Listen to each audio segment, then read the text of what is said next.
Eu gostaria de ponderar algumas coisas sobre a Seconte. E eu já fiz algumas críticas aqui e continuo fazendo.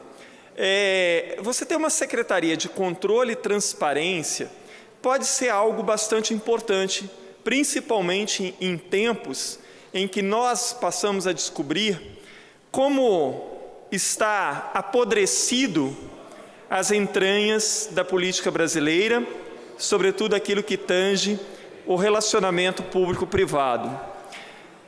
Aqui no Estado, se você tem uma Secretaria de Controle e Transparência, que tem como um dos principais objetivos, então, o combate à corrupção, e, obviamente, não deveria haver no governo ninguém sob suspeita de forma nenhuma.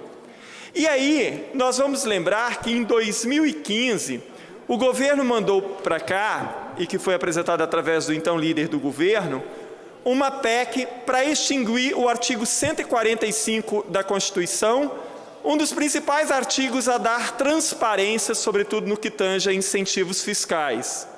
Ora, se estamos falando de transparência, como entender que o próprio governo fomentou uma PEC nesse sentido, deixando inclusive a Constituição estadual no mínimo estranha, né, porque ela salta do artigo 144 para o 146. Além disso, para falar de controle e transparência, o próprio governo e as secretarias deveriam ser exemplos. Então, para além do fato de que foi extinto o artigo 145 da Constituição naquela época, nós temos a superintendente de Educação de Carapina, que foi secretária de Educação do Estado de Rondônia, que tem 18 processos no Tribunal de Contas daquele Estado. Nós temos o caso da CESAM, né, deputado Euclério? Nós temos os casos muito mal esclarecidos da Secretaria de Saúde. Nós temos o fato de que o governo ainda há pouco nomeou para presidente do Banesp uma pessoa investigada pela Polícia Federal. Nós temos no Conselho do Banesp várias pessoas investigadas, delatadas ou já processadas. Nós temos no próprio alto escalão do governo pessoas encalacradas com a justiça, algumas já condenadas em primeira instância. Então, assim, você mantém com dinheiro público uma Secretaria de Controle e Transparência, e aí você tem esse mundo de coisas suspeitas dentro do próprio governo. Isso é minimamente paradoxal. Quer dizer, a sociedade está pagando para o quê mesmo?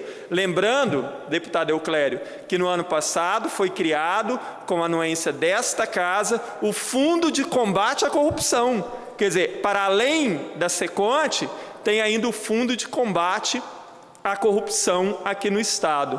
Agora, aquilo que como diz um ditado oriental, você quer reformar o mundo? Comece arrumando o seu quarto.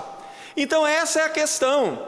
Se nós precisamos dar transparência, se existe uma Secretaria Estadual de Controle e Transparência, o controle e a transparência deveriam partir do próprio governo como exemplo. Não adianta divulgar, como foi divulgado a semana passada, o Estado do Espírito Santo está entre os mais transparentes, porque a quantidade de coisas que são analisadas ali são muito pequenas para você dizer que isso é transparência de fato. Transparência é outra coisa.